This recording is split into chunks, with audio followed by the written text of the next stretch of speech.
TODD PRETTY, Edmonton, Canada. How are you going tonight? Oh, it's going well, man. It's going well. It's sun setting pretty quick here. Starting to shift. The season's starting to shift. That's right. Yeah, because you're heading into to the colder season now. Yeah, we're getting winter is coming, as Jon Snow would say. Yeah, that's right. Well, it's exactly the opposite here. It's sort of getting warmer and warmer, and the days are getting longer and everything. So right on, man. It always sort of trips me out when I'm talking to you guys on the other side of the pond, because like you're actually on Monday right now. Like it's Monday in Canada. Yeah. And I'm sitting here and it's Tuesday morning, you know, the wife just took the kids to the shops and the playground and stuff, and yet you are here. It's a different day where you are. It spins me out, man. Yeah, man, it's back in time for you, back to the future. I know. Anyway, we just started out on a perfect scream, and that video cracks me up, man. It looks like a heap of fun to shoot that. Yeah, it was a lot of fun, and obviously like one of our goofiest sort of videos. Most of the time, I don't want to say we're pretty serious. We're pretty funny. We think we're pretty funny anyway. So there's a lot of shenanigans and stuff that go on in rehearsal. So I think it just sort of like we were like, hey man, we need to do something totally different, and let's just be a bunch of goofs and screw around, and outside too, to boot, in kind of a residential neighborhood where we decided to shoot. So who came up with that idea? I can't pinpoint one actual person. I'm sure, Salem comes up with a lot of the ideas. I mean, they kind of originate, she's taking a stroll one day and then it's like, hey, this is what we're going to do. This is it, so, but it probably came from her, I would say, if I was a guessing man, but it was cool. It just all worked out. There's just kind of that house was, just sort of happened to be vacant, and kind of put flyers around in the neighborhood and said, hey, please bear with us. We're going to kind of shoot a video and hopefully you're cool with it. And, so people came out and actually kind of watched us shooting and stuff like that. So it was pretty neat. Yeah. So that big brown house in the background was vacant? Yeah. Or empty? Yeah. Wow. Okay. It just, became vacant. I think a family either moved out or, it just became a vacant dwelling kind of thing. And we just decided that, hey, this is kind of cool. And the kind of the little field in front, a little piece of grass. So we were like, hey, man, let's kind of do this thing. So it almost looked like it was meant to be. You could even have brought a PA and set up a little show for the residents. Yeah, it was kind of funny watching the footage after and seeing the car drive around in the background. The van in the back. Yeah, we're kind of goofing around, like shooting a take. It's like, hey, we're just here, just messing around, rolling around in the grass. Yeah, we could. But that's obviously but this is just one out of many really cool videos you've done. We've obviously seen a couple of the other ones when I've had Salem and Jag on, and we're actually gonna finish off with a whole different one as well. But so all these videos in general, are they? When you are sort of putting the ideas together for these videos, have they got like a specific message or a specific story that you're trying to tell when you're doing them? Sometimes I really think, like if I was to think at, like Shimmering Wind is a lyric video. So there was kind of a real heavy message in that, just with the cinematography and the way that we shot the video and things like that. It was to, really get present a message. Luckily for me, kind of being the drummer, I kind of go with whatever, I'm like, they're like, hey, we're going to kind of do this. I mean, I have a lot of input, being a band member, but I just, so an idea comes, and for the most part, I roll with it. But yeah, it could be, like I said, anything where an idea just spontaneously comes, and from that we try to find a location to shoot. We're a very DIY band, so a lot of the footage and stuff, like we do it ourselves or associates, and we've got a lot of cool people that have helped us along the way and helped do all that stuff. Yeah, no, that's awesome. It's awesome. Like, I think like the whole importance of sort of being a DIY band, which like the vast majority of people I've been talking to are bands that are sort of on either on a tight budget or simply just doing it themselves.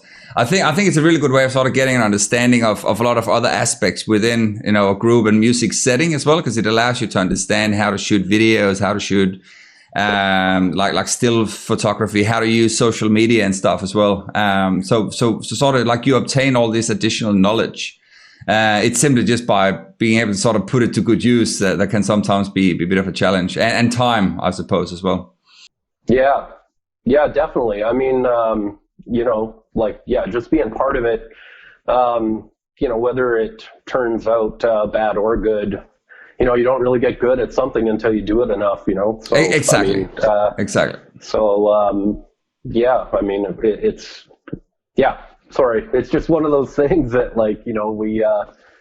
we kind of do. I don't want to say we do everything, but we have a lot of input and a lot of ideas. I mean, it's 100% us. And like I said, luckily we got a lot of cool people, fans and stuff too, that even, come out and help. They'll shoot footage or run a camera or whatever. So yeah. Even sometimes a drone.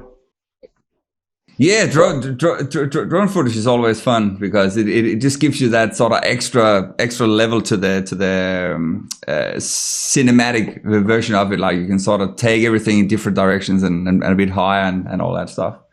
Yeah. But obviously, like you guys have been around for some time now. How did you sort of join the context? Because obviously, Salam and Jack being a couple.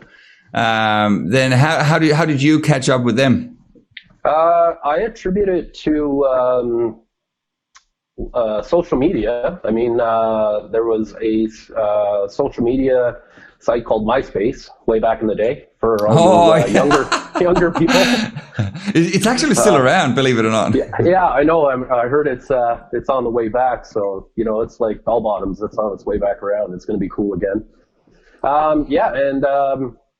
We both have kids, families, so our daughters ended up going to school together, and cool. Sort of we got introduced kind of indirectly through that. My daughter came home and kind of mentioned that a friend of hers, her parents were in a band kind of thing, and I guess kind of the same thing, and then got contact info, and they asked me to kind of audition for a gig.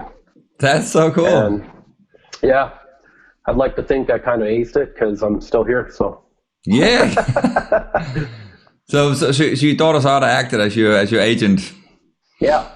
So that's kind of how that came about. So yeah. Yeah, wicked. So how did it happen? Like, how did everything set up? Was that the daughters that was sort of in between them, organized a date and just booked it in with the parents?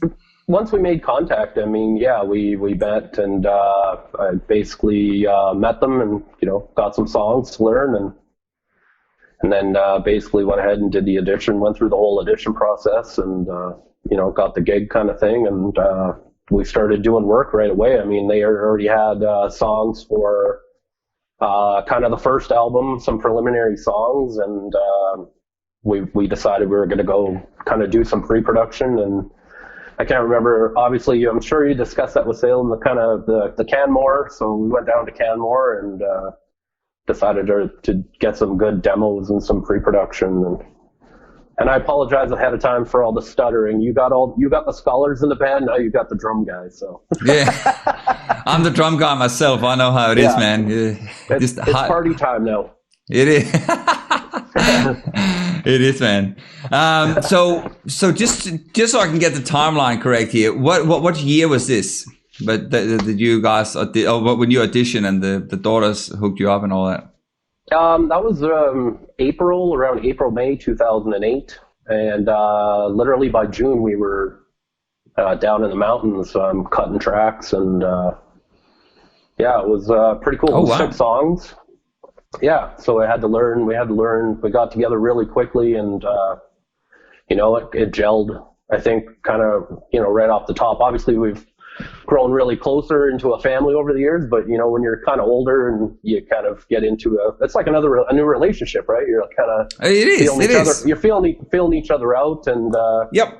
We got into the mountains and stuff, and then just kind of really got to kind of connect, on a personal level. It wasn't all professional and stuff like that.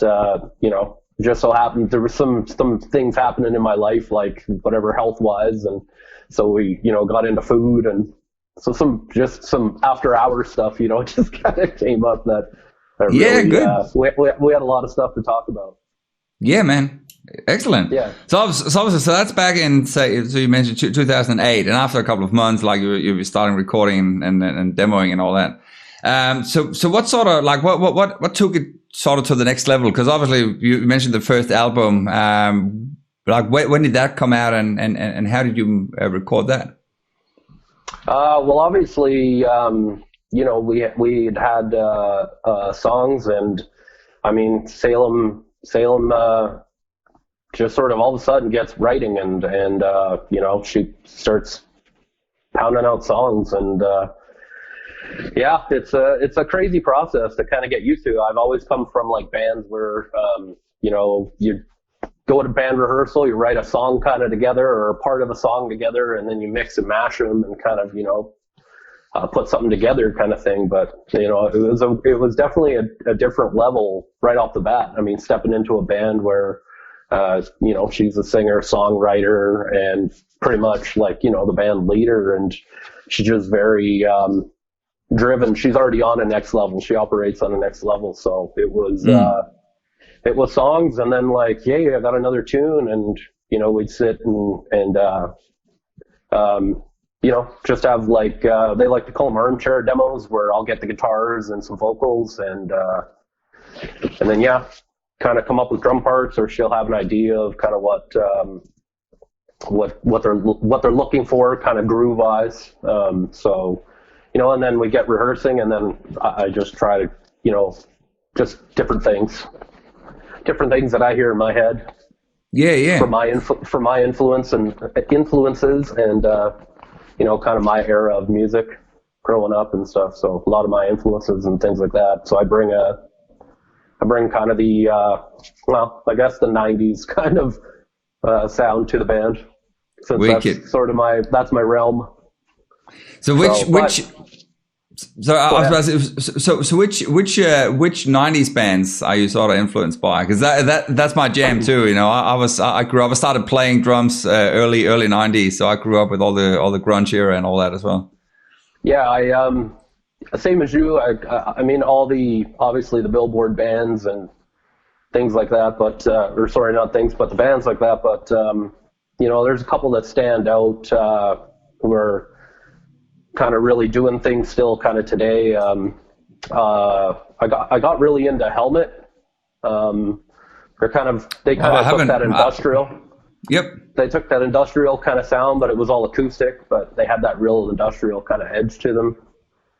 And 311's like still making music. I love those guys. It's but obviously, the core Soundgardens, the Alice in Chains. I'm kind of a hard rock, heavy metal guy kind of thing. So for that era, those guys kind of stood out more. I was big into punk too. A lot of the California bands, the Epitaph label guys like Bad Religion and Pennywise, and Lagwagon, bands like that kind of thing. Rancid. Those had a big impact on me as well. And then obviously like Tool. But I don't categorize those guys in the grunge sort of era. They're kind of in their own. Yeah, they're sort of they're kind of in their own niche somewhere, floating around, and it's really hard to sort of label what they're playing. It's like to me, Tool is sort of really hit and miss. Like I reckon they've done some fantastic songs, but then I've never gotten into the new album. I don't know about you. I'd love to get your opinion on that, because it's probably one of the most anticipated albums of the decade. I think what is it, 12 or 13 years or something from the last studio album. And then when it finally came out, I was like, I gave it a spin. I gave it a couple of spins, and I was like, really? Have we been waiting that long for this? It never really hooked me. I mean, they've done a couple of killer tracks of some of the old album, like what is it? 46 and 2 is one of my favorite tracks. But in general, I've obviously they're all phenomenal musicians, no doubt about it. Like Danny Carey is an octopus, like he's like a machine. But in regards to sort of that band versus a lot of the others that you mentioned, like a lot of the grunge eras, like Soundgarden, to me again, like Matt Cameron is an absolutely unreal drummer.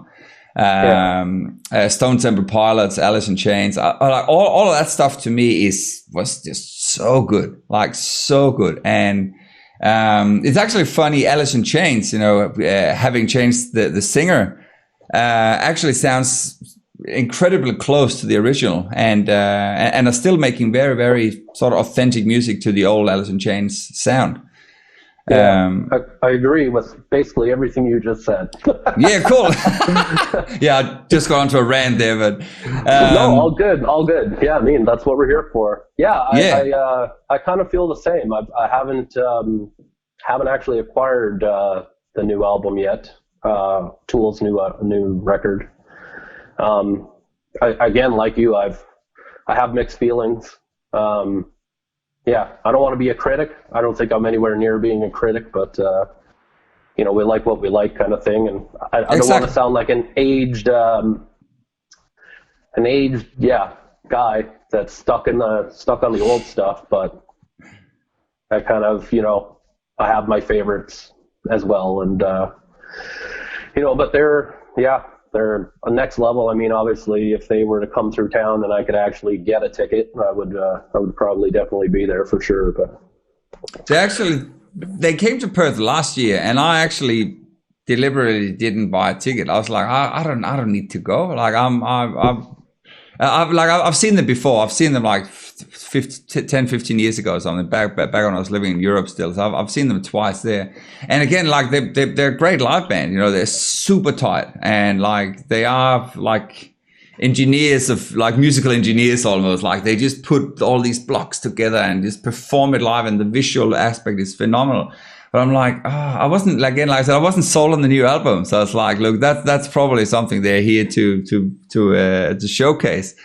But it's one of those. I'm really mixed about it as well. But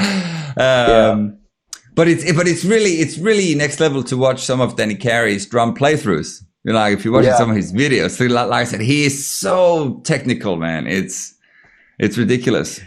Yeah, that's the great thing about technology today, is that you can basically, if you want to learn a drum part, go on YouTube and punch it in, and usually either the actual drummer is doing it or the artist is doing it, or someone's doing a cover of it. So it's actually there's way more educational material out there to kind of get the behind the scenes. I remember, obviously back in the day owning the CD or the record, you're like, man, you just either put the needle back or skip it back and be like, what did he do there? What did he do there? And then sit on your kit for, hours and try and figure it out, kind of thing. Yeah. Screw it up 98% of the time. Yeah. Oh, I was the same, man. I had a drum kit in my mom's living room, and I had deliberately sort of set it up close to her stereo, so I could just hook in my headphones and, put Black Album on and sit and play into Sandman in my mom's living room and stuff. Nice. But like I said, it's so different these days. It's probably better in that aspect. Like again, it's a lot easier if you want to learn stuff. If you sit down, you can run through a shitload of tutorials, and not just for drums, but also, as we mentioned, a lot of the other DIY stuff. You will learn to get better at shooting music videos, or learn how to operate drones, or like anything really. It's just right there. It's constantly. It's in your pocket all the time. You know what I mean? It's a little overwhelming sometimes too. It is. It is. So, but again, it's great. I mean, there's a lot of educational stuff, a lot of really good information, and I think that's we've got combined the band. We've got a lot of experience, I guess, but it's just, yeah, it's always room for improvement and doing things better. And we're always striving to be better. Yeah. Speaking about roles in the band. Obviously, you mentioned before that Salam was more like the band leader, writing a lot of the songs. I remember when I had Jack on, he was talking like he's doing all the the recording and all the sort of tech side of things, and obviously building amps and guitars and all that. So super impressive, man. What are you doing? What's your official role or title besides being an awesome drummer? Thanks. Basically, I'm the drummer. I'm the I don't know. I would say I'm the comic, the media guy. That's great. Yeah, I'm comic relief. Yeah, I mean, it's play the drums, play it well. Knowing. I think being listening to a lot of music, and I'm very. I think I personally feel like I'm musical. Like I'm not a chops guy. So I listen to a lot of different stuff. I think that has helped, kind of define who I've become as a drummer. Yep. And obviously playing with these guys for a number of years and getting to kind of know you get a really good solid sense of now how the writing goes, and it's always changing and morphing and improving. Sometimes we can bang out a song in a day. Now I'm starting to digress, but I think I have more of a musical ear. I'm not a musical guy. I have no ear training or anything like that, but I grew up listening to a pretty eclectic style of music. I know Jag mentioned I'm down with the James Brown, and I'm very down with the James Brown. Yeah. And, I grew up listening to, luckily for me, I grew up in a household with a very large family. Like I'm the baby of 9. So I got, I'm kind of the last generation of that. You can create your own Slipknot band. Yeah. Yeah. Orchard family from Newfoundland. That's it.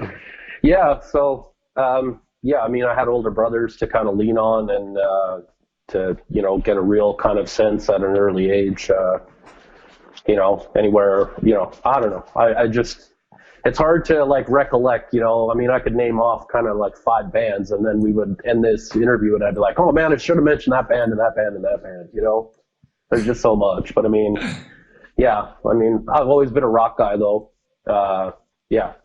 True to heart kind of thing, And how did everything? Kiss fan.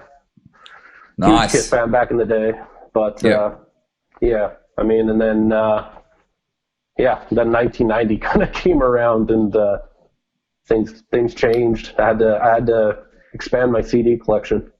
But it's also but it's also so cool how each of those decades just have this very unique sound, a very unique style of music. Like, and if you go back to the 80s, like if we are talking in rock music, like you have the 80s, which are more like your glam rock, like you have your Mötley Crüe, your Poison, Whitesnake, and all that, and Guns N' Roses started out there as well early on, sort of being like semi glam.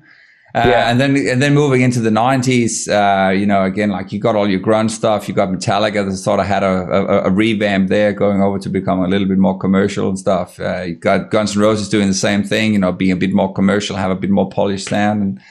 And then, so going back to the 70s as well, you have a lot more sort of dirty, gritty sound, got your Black Sabbath, Led Zeppelin, and all the other old epic bands. But so how did you actually start playing drums? Because obviously, if you were, so are you the youngest out of the 9? Yeah, so I'm the youngest. My older brother was kind of jamming with some guys when I was very young, so there was always drums kind of laying around in the house. Cool. Way back, and at a very early age, we moved here to Western Canada for a better opportunity and things like that. So that had to stay, and we came. But I mean, he was always into drums, and sort of passed on that heavy influence to me. I remember, kind of driving around in his car, and he's using air fresheners as his cymbals and things like that. He's banging on the steering wheel or we're cruising down the road, kind of thing. And so that just sort of translated. And at 15, one of my other brothers ended up buying a kit. He wanted to learn. He started taking some lessons, and he ended up kind of giving up on it. And so he literally let me take the kit. And I didn't grow up in a very big place as a teenager. So we had a kind of a front deck, and that's basically where the drums were set up. So, I mean, when I played the drums, all the neighbors got to hear me. Nice. So it was, it was pretty interesting for a couple of years. Yeah. So what's the age gap between your brothers? Because if you're saying that, like, you had an older brother who was playing drums, gave it up, you had said you had another one who was sort of like banging on his steering wheel when he was driving and stuff. How much of an age gap? What was there? There's 10 years between myself, so I was a bit of a mistake, I think, because there's like 10 years between my older brother and I, and then it kind of climbs, like, each kid is like a year in between, kind of as it climbs up the ladder. So it's quite an age gap between the oldest brother and myself. Oh wow! So the first 8 are sort of very bang bang bang bang, and then 10 years later, TODD came out. Yeah. Oh wow! Okay. Yeah, it was a little drumstick. Yeah. Wow, yeah. Far out. Interesting, man. Yeah. Yeah, fantastic, man. So how old were you when you started? So when you sort of got. I was 15. Oh, okay. It was 1990, and I think Nirvana kind of was, the whole grunge thing was happening, and I grew up in a smaller city at the time called Fort McMurray. It's kind of the oil capital of tar sand capital, so there's a lot of mining. So a lot of people kind of migrate to that city, but it had a pretty cool scene actually for a small place. There's only 35,000 people, I think, when I left, but I mean, it had a pretty healthy scene, and then there was a lot of cool bands that were coming out from Edmonton. So there were gigs and stuff happening when I was in high school, and bands were coming, and kind of even got influenced by local talent. I mean, SNFU was, I don't know if you heard of those guys, but they're Canadian punk band. They started in Edmonton and moved to Vancouver, and they signed a three album deal, I think, with Epitaph, and so they were kind of right at that apex of kind of punk rock in the 90s, and so they would, we were influenced by them, or we would come down to Edmonton. You get tickets for gigs, and it's a long drive, but a short drive. It's a few hours away, but it's a massive country, man. Yeah, short enough that you could definitely come down for a weekend and come see some cool music. Yep. So there were a lot of bars and stuff down here, so it was pretty vibrant back then. So it was easy to... Go ahead, sorry. No, I was about to say, but has it changed a lot between now and then? Well, I haven't been there in a lot of years. I've been in Edmonton, but it's doubled in size. I mean, we've hit a couple booms and recessions, but it's grown quite a bit. So, I mean, I'm way far removed from kind of the music scene up there. I haven't, we've been really kind of focusing on I hate to sound selfish, but we're kind of focusing on us and just writing and recording and promoting the band online and really working to get our music across. Yeah. So the main platform you're using is that to do stuff online?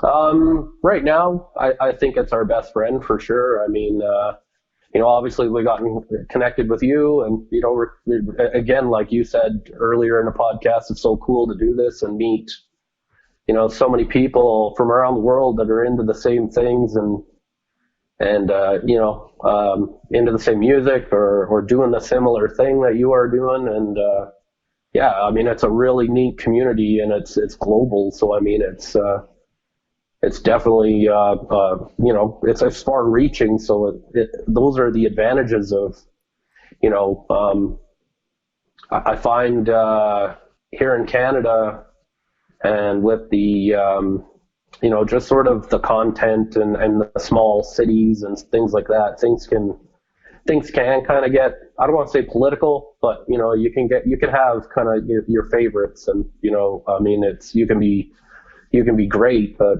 if you're, you know, you're not in the clique or part of the group, you have to be extraordinary and fantastic to actually, you know, kind of do something, or you get lumped in with kind of the herd. And, you know, we're at an age now where, you know, that stuff doesn't matter. It's about, you know, we've got a vision and we're sticking to it, and, you know, just really trying to do it. And that seems to be the best format right now. What is your vision? What is your vision, if you don't mind asking?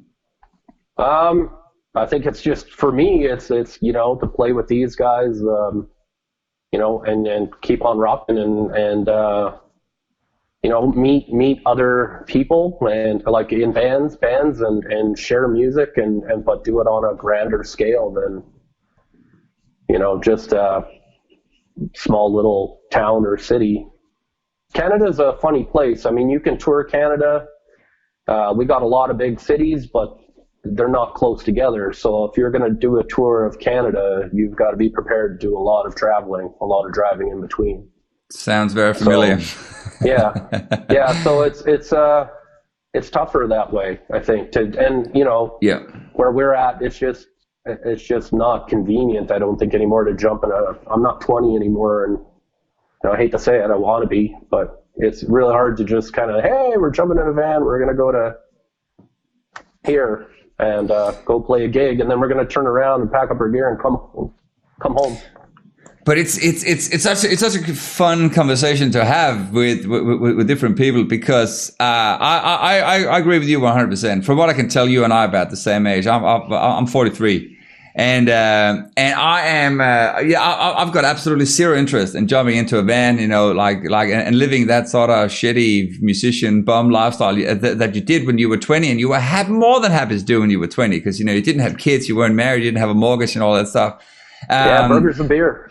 Exactly. But at the same time, like we don't live in that age anymore. Like we don't live in the 90s or in the early 2000s. I reckon that if more people were going to try and focus on building their band and building the music online, I believe that would give you a far, far greater benefit to an outreach than it would be to focus on playing live gigs. If you think about it, if you go to a gig, whether it's, you know, like the venue next door, or whether it's like 2 or 3 cities away and you have to drive for a day to get there, you're going to drive there and you're going to play to whoever shows up. And let's be honest, if you're playing original music, it's going to be the bar staff and a couple of your friends that live in the city, and maybe a couple of regular pundits. You know what I mean? And that's your outreach. You might sell a couple of t-shirts, you know, you might have a photo taken, they're going to post it on the Instagram, and you might get a couple of new followers. Perfect.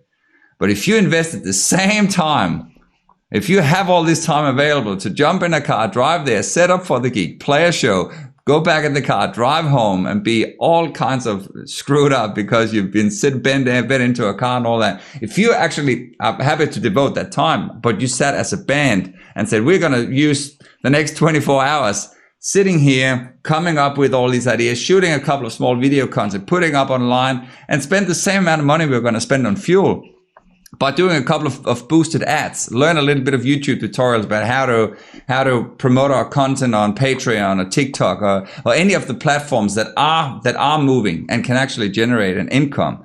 That's a far better investment from a business perspective than it is to go out and play a gig.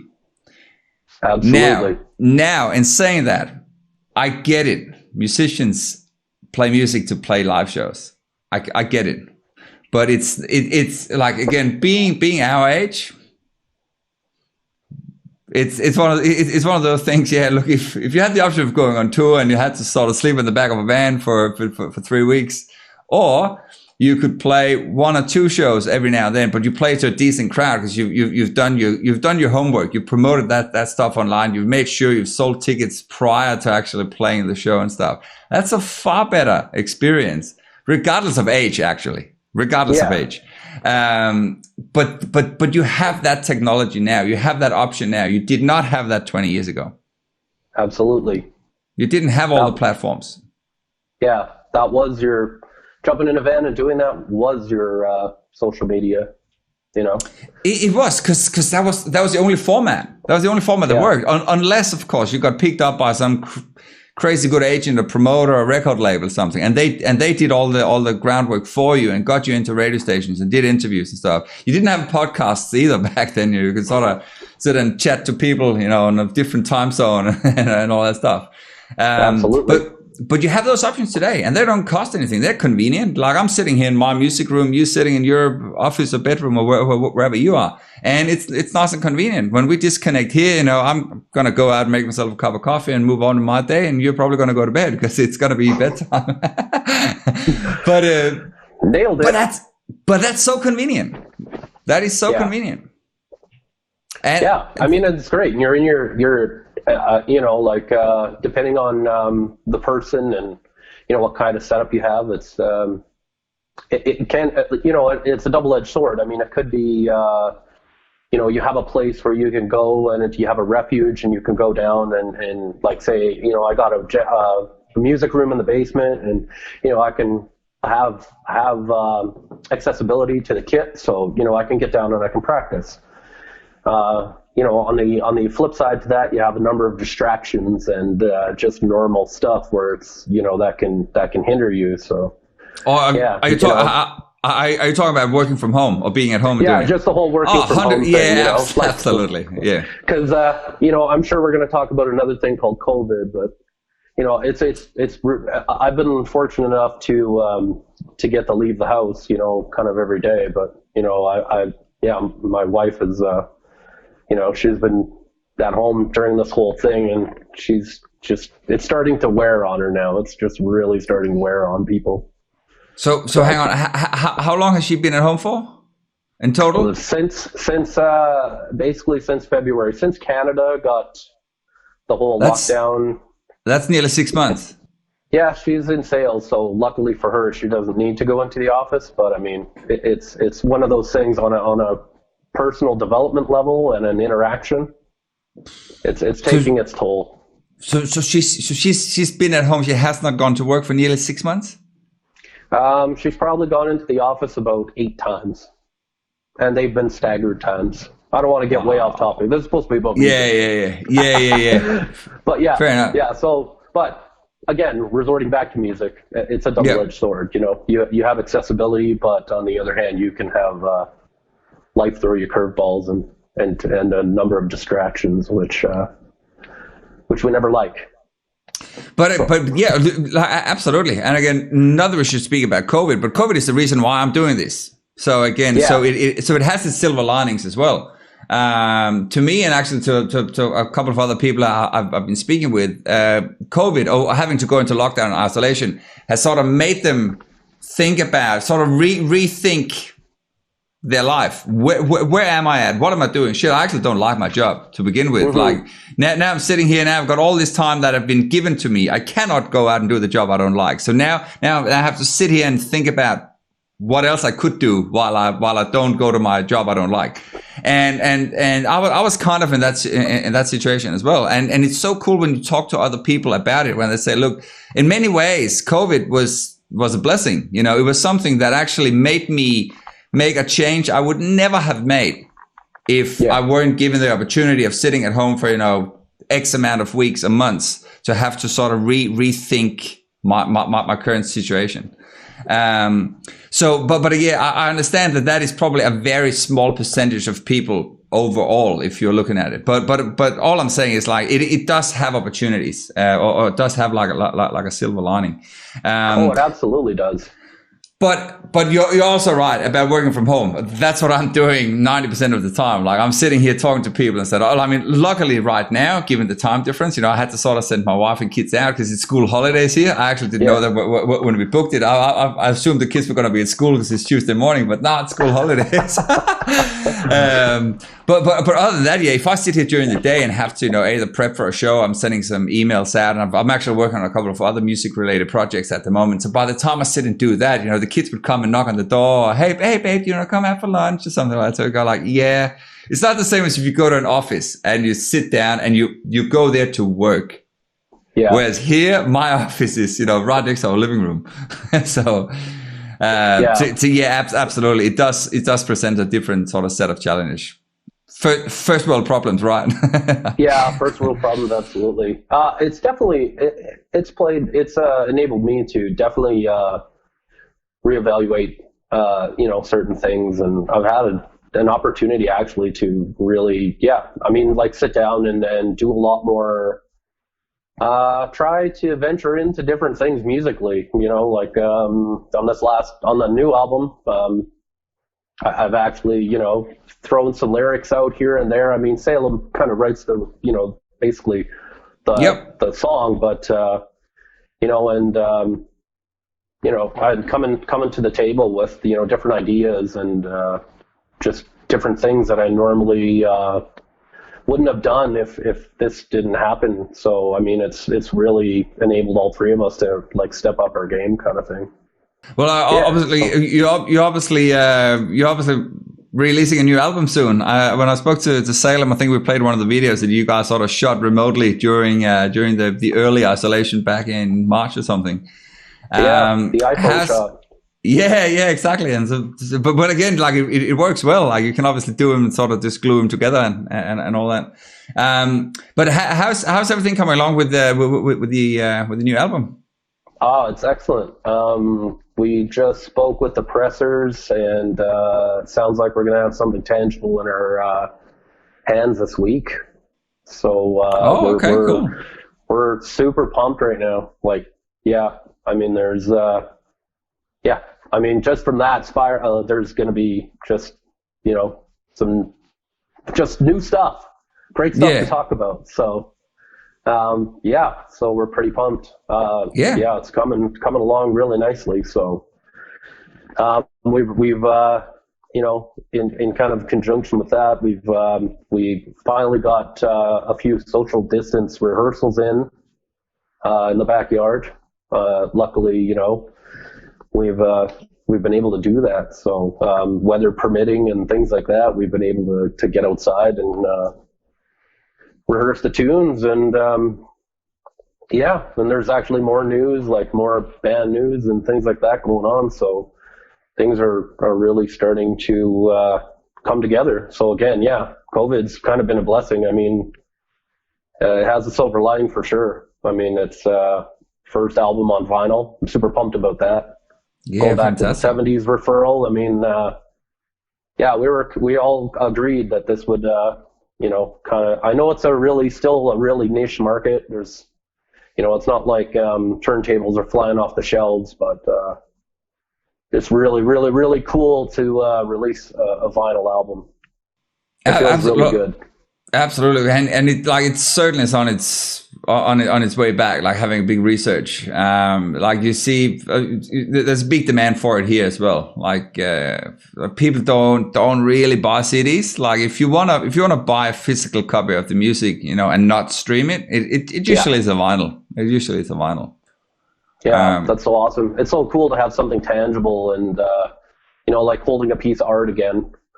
I've fallen into that trap with the downloading, again, sitting at home or, Amazon's a friend, it comes to your door, but still, it's just something to unwrap that cellophane and have kind of a piece of art in your hand plus a whole bunch of music. But it's also for instance, just grab a random CD up here, but it's also it's the fact that, you I think I really miss about the whole streaming thing is the fact you actually have a booklet. You can go through a booklet, you can sort of see, you can read through the credits at the back. You say, the band would like to thank these people, and this is where it was recorded and stuff. I'm old school too in that way. Like I love to go through that, and even though you have no idea who these people are, I just like to see that that they have a little credits, like a little credit list, and I would like to thank my partner and my kids and my family and my producer and manager and what have you, and go through and see where did they record the album and all that stuff. Like because right now it's not very personal when you're just going on like just flicking through Spotify, Apple Music, and you just go like. Oh yeah, oh sweet, yeah, One Soul Thrust. I'm just gonna have a listen to that, and you listen to that, and you move on to the next song on your playlist or something like that. But you don't have that same connection, like you don't connect it with artwork and actually the physical feel and touch thing. Yeah, absolutely. And that but that I suppose again it's just a byproduct of evolution and the digital age. I know. But we're here to resist it and fight it. That's it. That's it. Be an old school. I agree with you 100%. There's something to be said about holding it in your hand and, having the lyrics and yes, again, finding out where it was recorded or, what studio it was done at. I mean, that's, it's just kind of interesting how so many cool things have come out of music, like music trivia. Like nobody goes for music trivia anymore because really it's like you're so disconnected now. You just like, oh hey, this is a band. I like their music. That's great. I don't even know what they look like. That's again another thing. It's like who's who? Like who's playing what? What do they look like? And it's crazy. You don't get to see that. Yeah, I mean, even though the internet's there and you could easily, I'm sure, quick Google search will get you a ton of images, but, there's music I own where, I've fallen victim to that as well, but, I try not to. I really try not to. I really try to buy something tangible. It's just been easier and more economical right now just to sort of download, but yeah. But I regret it wholeheartedly. I'm sorry, all you bands out there that I haven't bought an actual album. But actually, just speaking about sort of like supporting bands and stuff, what, in your opinion, which way is the best way to support? So if you want to support an album, what's the correct way to do that these days? These days, for me, I always try to go on their site and go on their merch store. If they have a merch store, I'll buy merch. If I'm not buying right now, I'm probably going to be chastised for this, but right now I don't have a turntable. I'm looking phase right now of getting one. I have a ton of vinyl. I just don't have a turntable. But if I'm not buying an actual vinyl record, I'll buy merch, download, I guess, any way. I mean, any way that I can access the music that the band is offering, though. I'm not gonna, long gone are the days where you're passing around, cassette tape and that word of mouth kind of thing is happening. So then you go out and you have that copy and you're like, oh man, I love this band. So you go out and buy your own copy of the album. So even though there was file sharing back in the 80s and 90s, but it wasn't, it wasn't file sharing in terms of like one person gets it and then the rest of everybody gets it for free kind of thing. So, it still existed, but yet bands were successful and record companies sold records. So I think that can happen today. I try to support the band, I'll follow their social media, and like I said, if I can get on the merch store and buy merch or the actual music. I mean, some bands aren't releasing anything tangible; they are just doing downloads and stuff. So, I mean, obviously, I'm downloading it and helping them that way. But I always buy my music.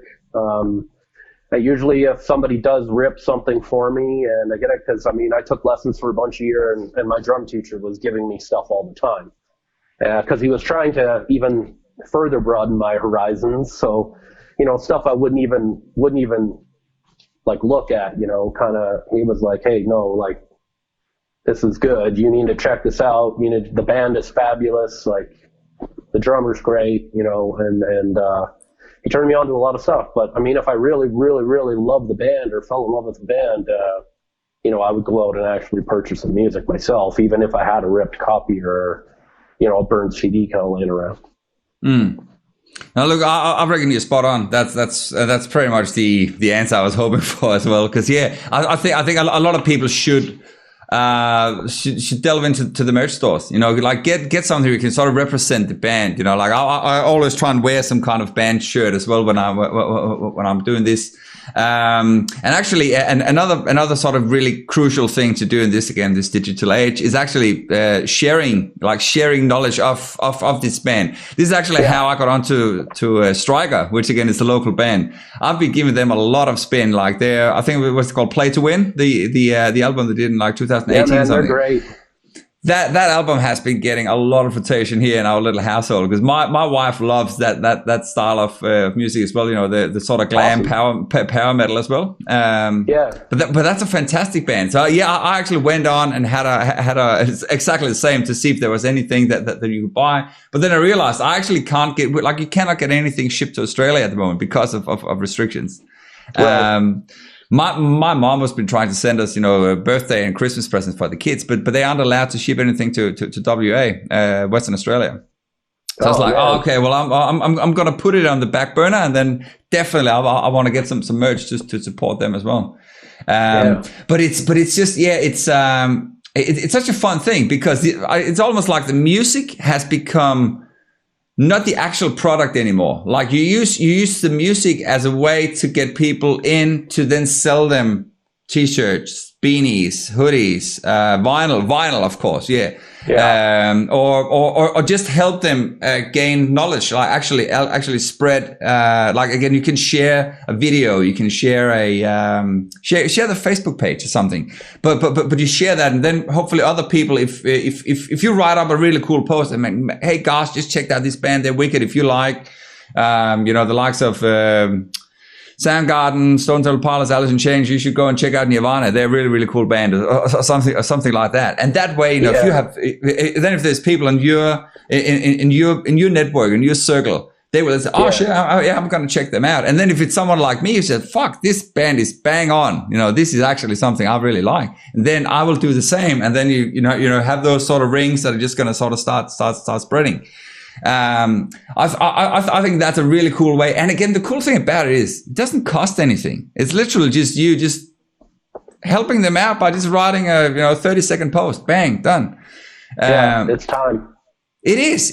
And it's but it's like it's 30, maybe a minute of your time, and that makes a massive, like, it feels good as a band. Say, oh, this guy just shared our post, man. He likes our video. So you get that sort of feel good vibe. You obviously get the same if somebody buys a t-shirt or a beanie or something like that. But the other stuff again is just because you're genuinely saying, I actually like you guys, and I want my friends to like you guys too. Yeah, and I think that was a big kind of purpose of the One Soul Thrust page. It was. Again, kind of going back to, we're at an age where, like, I would love for everybody to be a fan, obviously, but it just really feels good when somebody sends you a request and they want to join the page and they say, hey, I really like the band. I like this song, and I would rather have 300, 500, whatever. I'd rather have 1,000 diehard One Soul Thrust fans than 10,000 just crazy people who don't care and say, I'll like it just because. Yeah. There's enough of that going on out there. You know what I mean? So, that's. Have you heard the principle of getting 1,000 diehard fans? It's like this business analogy. So if you get 1,000 diehard fans or 1,000 diehard customers, and you can sell them for X amount. So say you sell them for $50 worth of merch or $100 worth of merch per year. If you can sell them for $100 worth of merch, you can generate $100,000 in revenue.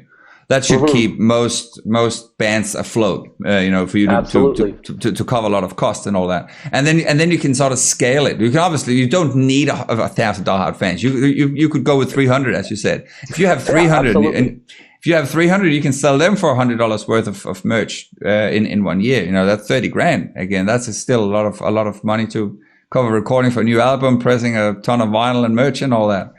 But yeah, you're absolutely right. It's about having some diehard. Exactly. Yeah. And it's really cool. I mean, go ahead. Sorry.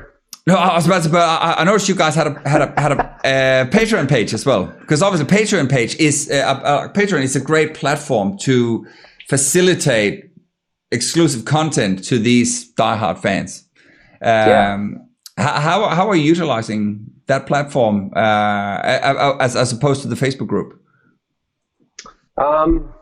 Well, obviously, when somebody subscribes and starts donating, it works, similar to everything else. They get exclusive content. They get to be, first viewing of certain things or whatever's going on, whatever. It's hard for me to describe, I guess, because I'm honestly, between you and me, I'm not on Patreon a lot. It's not managed by me. So, but I mean, obviously those guys are the true, I mean, we're super thankful. I mean, I'm kind of lost for words because, I mean, it's really cool that people are saying, hey man, this band is worth me giving whatever $5 or $10 a month, and using the money to help accomplish the things that they want to do. And obviously every cent that we do get, I mean, it gets reinvested into the band to do anything, work on a project or it's renting cameras to shoot more footage or whatever. So, none of it is wasted. It's all reinvested. I mean, it could be anything. I mean, if we're a show, it'd have, probably, here's an example. You'd have first crack at tickets, obviously the same way that all bands are utilizing it. It's just one of those things, but it's really we really appreciate everybody that's there, and I mean, don't worry, all that stuff is getting reinvested, so it's going towards moving the band forward. But yeah, it always reminds me a little bit of the back in the 80s and 90s, like you had these fan clubs where you could sign up, if you're a big diehard fan of someone. Yeah, exactly. And but you had to send in like a physical little letter, and then you got your fan certificate and stuff. But I think a lot of that stuff again was on like a subscription basis as well. Like, so you were paying a small amount, and then you were an official fan member of and you get your postcard and you get your decoder ring. Yeah, exactly. So again, this is like the 2020 edition of like an online fan club. And again, talking about convenience, like again, it's easier for everybody. You can get more content. It's more accessible whenever. And for you to create it, again, bang, you can do it at the comfort of your own home, shoot on an iPhone, or like record a little snippet of you guys jamming in the backyard, as you were mentioning earlier, whatever it is. It just becomes something that, again, if you can create that connection or that story and get people to buy into that, they're gonna, you can grow that connection to be those diehard fans that will buy onto whatever. So when you put out, as you mentioned, like when you got the vinyls out, so everybody on Patreon can buy that 4 weeks before it hits the public or something like that, and you can buy it 10% off or something like that, then people can see the value in it. And again, they want to buy it anyway, so I want to get it now. And yeah, I reckon it's an amazing platform, and it's something that if more bands or artists became good at utilizing that and creating that story, I think that could be a really good way of potentially turning music into more than just a hobby. Yeah. But again, it's another skill set to learn, and it is 100%. The 10,000 hours and endless drum lessons, and you definitely want that's paying off. yeah. So you definitely 100% don't need 10,000 hours. You probably need more like, I don't know, 20 or something, 50 hours. Yeah. It's like to learn to comprehend these algorithms. So that's probably the hardest thing, is just to stay on top of how the platforms change. Because, every now and then they'll do an update to YouTube or Facebook or Instagram and all the major platforms. And, they'll change the algorithm, the search criteria and stuff. But if you can lock people into your own ecosystem, so either such as a Patreon page, or even better on your own website, which you control 100%, or mailing lists, absolutely, very, very underrated as well. Then you control anything that you put out there.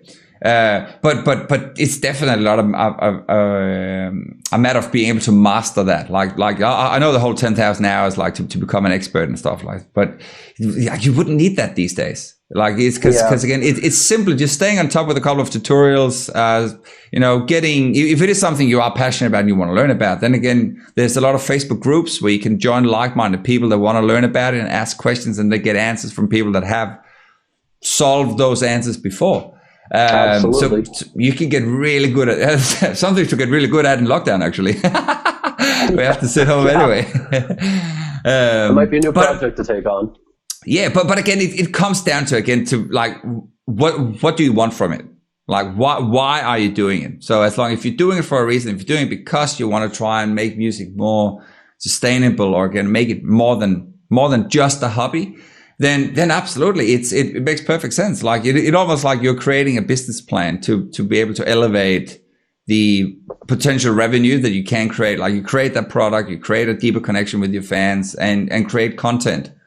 You just got to learn how to get it out there, which is what a lot of musicians struggle with. The actual marketing and sales side of it, call to actions and all that. Absolutely. Yeah. But actually, I completely forgot to ask you that before. What are you doing when you're not drumming for One Soul Thrust? Like your day job? I'm working on Subarus. I love Subarus. Oh, okay. I have a Subaru. Yeah. I'm a kind of a backyard mechanic. That's what I do when I'm not doing One Soul Thrust. Oh, right. Yeah. Oh, and yeah, just like an office gig. Which, obviously still would be better to be able to do music 8 hours a day, 365. Have you ever had that thought, like what your life would look like if you were gonna do music full time? Oh, absolutely. I mean, absolutely. I don't, a semi-pro musician or a pro musician, I don't know if it hasn't crossed their mind. It would be, obviously I think it's like any kind of business or organization or proprietorship. You have to put in, it's still, a lot of time. You have to put in that personal time and 100%. And the group has to come in. It just changes. I mean, when you're well rehearsed and you've got your chops, and you can just sit down and if everybody kind of knows what the agenda kind of is, you can bang out a rehearsal and the wood shedding. I think it'd be really cool to be able to just take that farther and like spend. Rehearsals run pretty long now, but it would be pretty cool to just to see what even 3 or 4 solid months of wood shedding and the amount of stuff that you would accomplish, kind of thing, when you're not your attention isn't elsewhere. So it would be I think it'd be really cool to obviously to experience that. And there have been situations where I have in the past and things like that, but just on a semi-pro level. I mean, I was in one band that we were fairly we didn't get to a record deal, but we had a lot of interest and it's kind of right around the beginning of MP3 and downloading. We were doing actually really well, but like you say, back then in the 2000s, that was the time when it was fairly new, but we had a person that was very, very good at that marketing side of things and could do. So we were getting a lot of high-end gigs and some stuff and shooting videos and but that all helped mold me into where we are today and things like that. So, just that experience, like those little itty bits of experience and just doing that stuff, it all molds you into where you are. Absolutely. Defines you. Yeah. Yep. So have you got any, what do you call it? Maybe not ambitions, but have you got any sort of like a bucket list thing that you'd like to do, or anything sort of music related that you'd like to accomplish? I would love to play some festivals in Europe. I would love to get to Europe. That's it. Yeah, everything about Europe. It's kind of the metal. To me, it's the metal capital. I'm not a diehard metal guy, but I just love how passionate Europeans are about music in general. North America is a great place, but I really feel when it comes to music and art, anything. Look at it, places like Italy, and art goes back, way back. They've just got a lot of culture, a lot of heritage, and I find that, there's a lot more consumerism over here. There's aspects of North America that are great, but it would definitely, that would be kind of the bucket list. Either get over and see Skindred play live, or play a show, play a festival. It'd be pretty rad. Have you been there as a guest or a tourist before? I have not. Not. I've been to South America and into the States. I've probably just basically the Americas, but I really would love to get there. I have English roots in my family and things like that, so it'd be really cool to get to the UK and just get everywhere else. It's so close. Yeah, I was everywhere. Yeah, you obviously can't do anything at the moment, sort of given the climate of the world. But it's certainly something to start planning for. Honestly, if you do want to go over and tour Europe, it's a good sort of 6 to 12 months planning ahead. So start about 6 months of building connections, and about 6 months of starting to conceptualize what you actually want to do through those connections. But look, 2022 sounds like a plan. Sounds like a plan. Because look, like European festivals is something everybody brings up. It's what everybody wants to do, and look, they are awesome. The feeling of standing backstage, walking up a ladder, going up, and you're standing at this elevated stage on a big lawn, and you have this bunch of people, small or large, doesn't matter.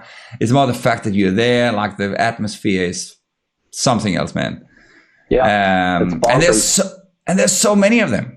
That's a cool thing. You got small festivals, you got gigantic festivals, like we can play in front of like 120, 150,000 people. You got, smaller ones where you play in front of like a couple of hundreds, but they're all cool. They have their own place. And it's, again, I've been saying that to a lot of the Australian bands, that I've been speaking with, and you guys would be the same. If you come to Europe and you're not from Europe, people will be like, oh, wow, okay, these guys are exotic, they've actually traveled to get here. So if you have that to begin with, and you're good at your digital marketing, then again, you can go out, and that's again what I'm saying, like plan ahead. So plan a couple of months ahead, starting to target people that might resemble audiences that will listen to your music. If you're really good at sort of targeting them prior to you getting there, you're probably going to have a bigger amount of people turning up. You're probably going to see a spike in your social media traffic and stuff like that. And again, planning now. Could you imagine now? So we're the end of September 2020. So that's me. You'd have almost 2 years. And if there's no COVID, fantastic. If there's nothing there, man, I said, dude, that's a super realistic plan, super realistic goal to set up. And there's like I said, there's a ton of festivals, and a lot of festivals there would take bands like One Soul Thrust in a heartbeat if you guys are there. Because obviously getting there is the hardest part, because there's the logistics, aligning everybody's schedule, organizing babysitters, unless you are taking the kids. How old is your kids? They're older, so they can do their own thing. So they can stay at home. Okay, easy. Yeah. But then yeah. So basically, it would just be organizing the logistics and obviously paying for the plane tickets, sort out accommodation and stuff. But that's again like you got 2 years. You can figure that out. But that would be so achievable in 2 years or just under. ST Australian tour coming up. That's a whole different. But the thing is, Australia is the same as Canada. It's such a massive country, and like a lot of bands skip out Perth altogether because Perth is the most isolated city in the world, most isolated metropolitan city in the world. Like it's about 3,500 kilometers to Sydney, for instance, or actually Adelaide would be the closest capital city. So that's probably just under 3,000 kilometers. Wow. But so that's what I mean. Like, but even if you just did the East Coast, so you're doing like Brisbane, Melbourne, and Sydney. Even those cities, like between Sydney and Melbourne, it's like 850 kilometers. Whoa. So again, if like for you to travel that far to do say 3, 4, 5 gigs, because there's obviously smaller cities in between that you could play. But that's a long trip. That's a lot of money for not that much return in regards to gigs. And that's again just reiterates my point earlier about what's a better investment from a business perspective. Is it going out playing those gigs or investing that potential time and money into try and do something online?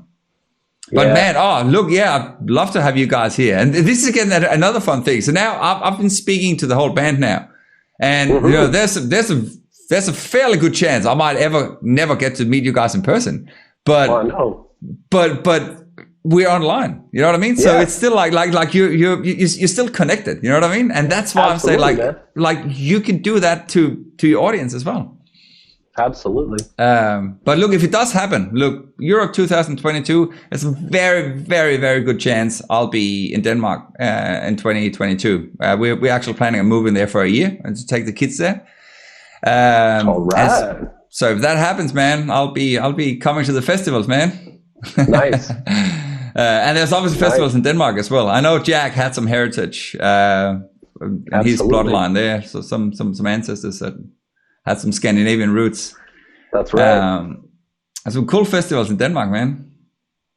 Yeah, it would just be fantastic to do that experience. Let's make it happen. All right. Sounds good. Put that on your list. I will. Got my calendar here. Yeah, we got the darts right after this, and I'm putting it in there. And that again just brings up to another point I've got on my list here I wanted to chat to you about. It's quite obvious here, man. We've got to have a chat about drums, man, because I play drums, you play drums. So I want to hear about what kind of drums you're playing, man, and why you. Why I play? I've been a Tama guy pretty much all my life. Myself. Yeah, it's something about the quality, the construction. I mean, that whole, again, jumping back to, I'm dating myself, but jumping back to the whole grunge scene, that whole DW movement was going down, but Dave Grohl keeping it real, playing the Tamas. Obviously Rush being a Canadian sort of local influence. Just a lot of my kind of drumming heroes. Huge fan of Primus, Tim Alexander. Man, now we're talking. Influence on me.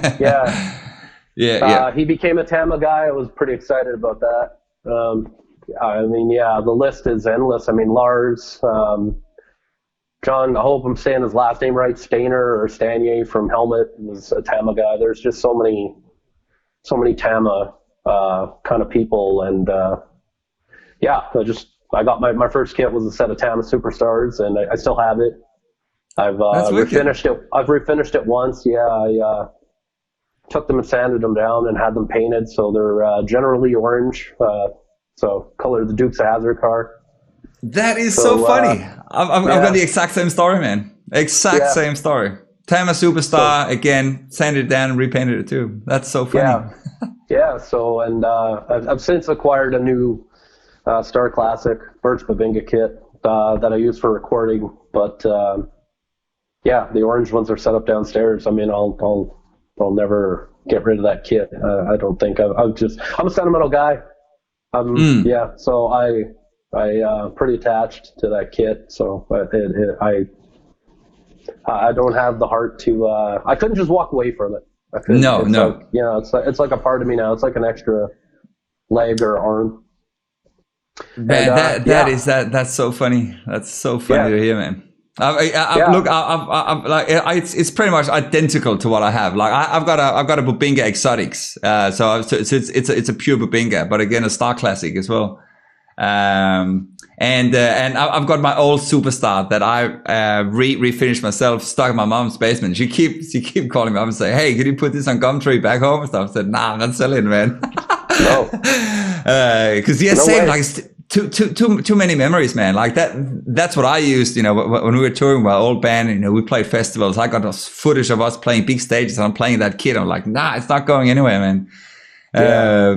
So man, that is so cool. And again, I started playing. I picked up Tama for pretty much the same reason. You know, Dave Grohl and Lars. That's it. Yeah, they were just constructed really good. I mean, they were kind of one of the companies that, I mean, obviously they just sound good. Everything is great. Yeah, they sound great. Just in the craftsmanship, I think in Japan, being crafted in Japan and stuff, like it was. I don't know. It's just second to none. I mean, there were so many cool kits with so much history. Like I could have, being a rock guy, it's not really, you know, everybody's like, oh man, you should be playing, you know, you kind of remind me of John Bonham, like that style. You should be playing big drum, like big Ludwigs. And I mean, it's cool. I had a huge kit. I had some bigger sizes and dabbled in that and stuff like that. But I'm just a simple kind of like, you know, 4 or 5 piece, 6 piece guy with, you know, 12, 13, 16, 18. 22 kick. It's good. Nice. It serves its purpose. I dabbled in electronics like a tad in the early 2000s. I had the triggers for a while, but yeah, I've been Tama. Pretty much haven't owned anything really other than Tamas. Actually, that's wrong. I digress, or I go back. There was a maker called Ty, Taye. And I don't know if you remember the Ayotte. So Ray Ayotte was part of that company after he got out of Ayotte drums. So that was, I bought a kit. It sounded great. It was actually wonderful, but I mean, I ended up going to a clinic at a music shop to see Well Calhoun, the drummer for Living Colour. Yep. And Star Classics were sitting there on the floor. So I sold the Thai kit, and that's how I got my my Birch Babingas. But yeah, now it's all Tama. And Zildjian hardware. I mean, I don't know. I'm old school Remo guy. So Remo, give me some heads. Vader sticks. Oh, Vader. I was about to say, except for Vader, you and I are pretty much like for gear. Like 90% of my cymbals are Zildjian as well. I've always played Remo. I've tried Aquarian a couple of times, but it's just, if it's not broken, don't fix it. I always just went back to Remo. Well, my new kit came with Evans heads. They sound good. They sound really good too. I haven't tried putting the Evans onto the Superstars yet. I'm still just rocking Remos. I was about to say, on that note though, actually Evans EMAT for the bass drums. I've used that for the last probably 5 to 6 years. Cool. Actually longer than that. Yeah, the EMATs I bring for the bass drum is just phenomenal. I know Remo has an equivalent, but the EMAT just does the job. But again, toms and snares, Remo all the way. Yeah, it's just Remo. I don't know. Like you said, it ain't broke. Exactly. Like why would you want to chase something like an alternative up if what you have actually sounds really good and does the job for you? Yeah.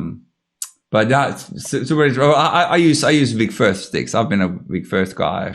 The Vader guys are like an offshoot of Vic Firth. So I was Vic Firth before I got into Vader.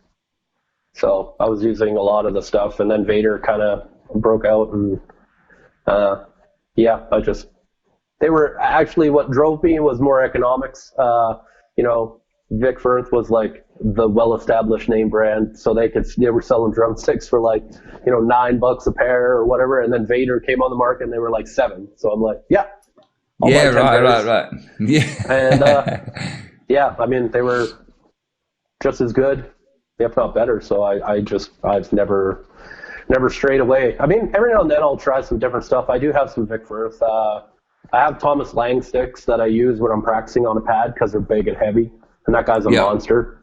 So I figure if I get his sticks, I'm gonna drum like him. So. Yeah, I wish I would change sticks in a heartbeat. Then that guy, to me, like every time I see him do some sort of like demo or clinic or something, I'm like, that's it, I'm out. Like, yeah, he's too good. Like he's not human.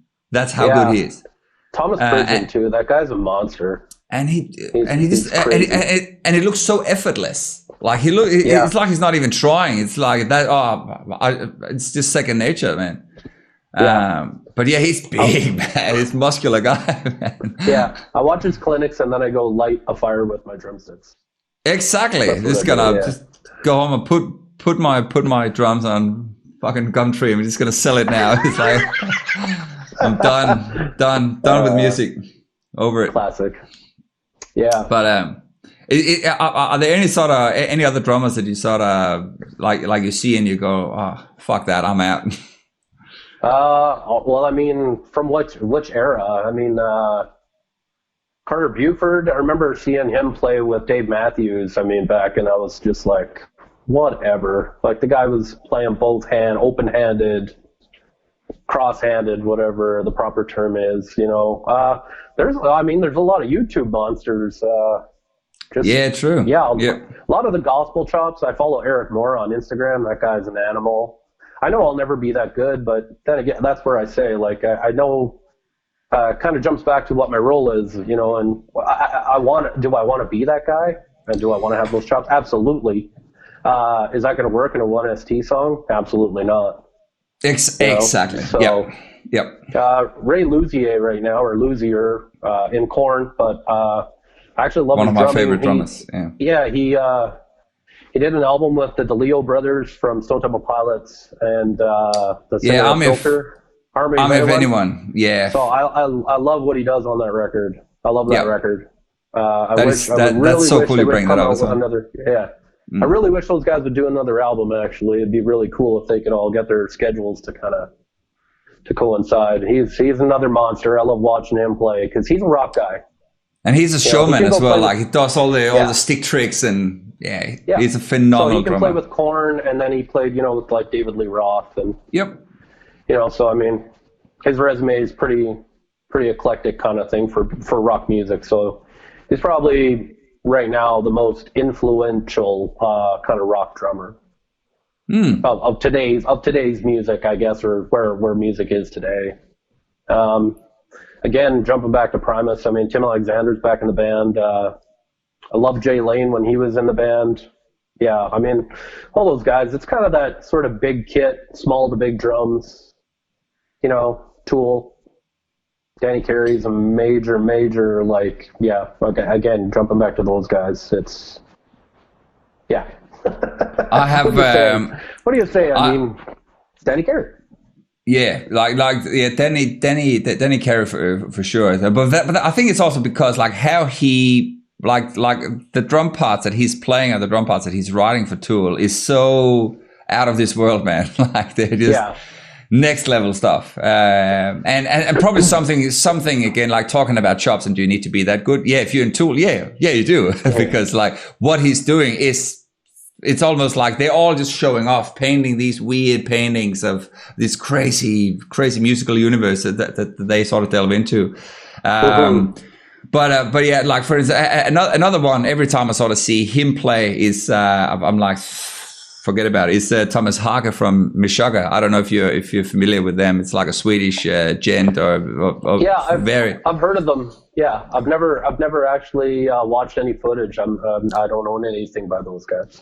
I I can send you a video too later, man. But he's again like when he's playing, when they are playing as well. If they ever come around close to you, you should go check them out live. When you hear them live, again, it's the same thing. It's just this brick wall of like completely like surgical precision tightness. That where you just have like how do like almost like the whole 10,000 hours kind of thing. These guys would have been playing these songs on a whole different scale to get wow. that tight and sound that tight live. And it's like polyrhythmic stuff and crazy changes like within the songs as well. But his drumming is like unfathomable, man. Wow. But yeah, I can try. Yeah, I can try and send something. And then like Swedish bands, and they just like I think the drummer lives or I think he used to live like out in the woods, like in a cabin or something like that, and just goes out and does his stuff, and then comes back and tours and plays all these big stages, with so cool. with this crazy metal band. They're all like they're all probably close to 50, if not over 50 now, and they're still going hardcore at it, man, and like really good. Oh wow! But well, other than that, yeah. Look, I grew up on Primus as well, so yeah, it's been a massive influence on my early playing as well. Yeah, Stuart Copeland, another Tama guy. The Police. True. Yeah. Yep. Yeah. So. Very different genre, though. Very different genre, but again, it's that eclectic being influenced. But I mean, he played an Oysterhead with Les Claypool, so I mean, we're there's that. That's right. 6 degrees of separation. Yep. So yeah, so it's I don't know, it's crazy. There's lots of crazy cats out there, but it's just realizing where I'm at and being good. Yeah, exactly. Well, it's locking it down. Yep. And I think that is the core that I think most people get a lot more content once they are happy, like just perfect what you're good at. So again, like you don't need to learn Thomas Lang chops because, as you said, like you won't be using it anyway. Like if you're playing in a more or less traditional rock band, you're playing traditional rock music. It's like just perfecting and experimenting on your meat and potatoes. Like you don't need all the extra side dishes. Yeah. So as long as you're good, solid, and groovy in that path, that's what you need. And then again, spend your time on doing other stuff, like perfecting other avenues of the business if you're trying to elevate it. Yep. Absolutely. Cool, man. Well, look, before we head over and see if there's a couple of questions, I can see there's a ton of different comments here. I want to ask you, so is there any sort of advice or any tips or tricks or anything that you would like to share? Anything that you think has been worked for you during your music career? Honestly, the one thing I can say, man, is just listen to a ton of music. Don't pigeonhole yourself. That honestly, it's as simple as that. Like, go out and buy music, buy lots of it. Listen to a ton of music. Because again, like jumping back to what we were just talking about, once you get in a band setting, you have to be able to play with the band. And the guitarist isn't going to care if you can do like 30-second notes and fit it into 4 bars or.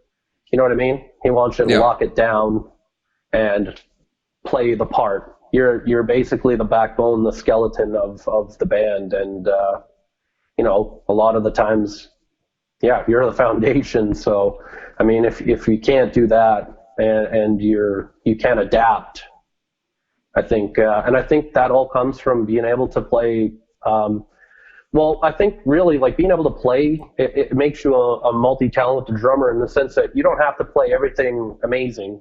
But if you can go into a blues gig and play blues, or you can go into and get a country gig, or even if a song has a country feel, you might not be a country band, but like Salem, we don't just write. I don't feel personally that we just write one style of like every song is the same. Like we mash it up. Like, and I mean, it's at the bottom, at the end of the day, it's that sort of gritty, groovy rock and roll. But you got to listen to Herbie Hancock and ZZ Top and listen to how two different genres, how they play a shuffle. You know what I mean? Just things like that. Like, you could say, hey man, I'm a funky drummer, but you better be listening to some James Brown if you think you're a funky drummer. Or Earth, Wind and Fire. Yeah. You can't say you're a funky drummer and be listening, to, whatever, Red Hot Chili Peppers. Like, Chad Smith is funky, but he didn't get funky by, listening to the Red Hot Chili Peppers. Yeah. He got it from listening to Motown and Black Sabbath, and, that's why he's a funky ass rock drummer that he is. He's again an awesome showman. Yeah. Chad Smith. Yeah, super great. One guy I forgot to mention, but not a Tama guy, but I'll let it slide. Chad. Yeah, he's a Pearl man, isn't he? Yeah. So yeah, I mean, it would honestly be listen to a ton of music. Yep. Just don't limit yourself. Don't be, and especially for like kids, they're kind of, get a mentor maybe. Like find somebody, because you can be influenced at you get to that adolescent age, and I fell into that too. Like I said, within the 90s, it was like, it was kind of what was popular in the radio, but your influence, it's like, oh, I got to listen to this because all my friends listen to it, or you don't listen to something because your friends listen to it or whatever. I kind of got chastised because I was a Kiss guy, I was a rock guy.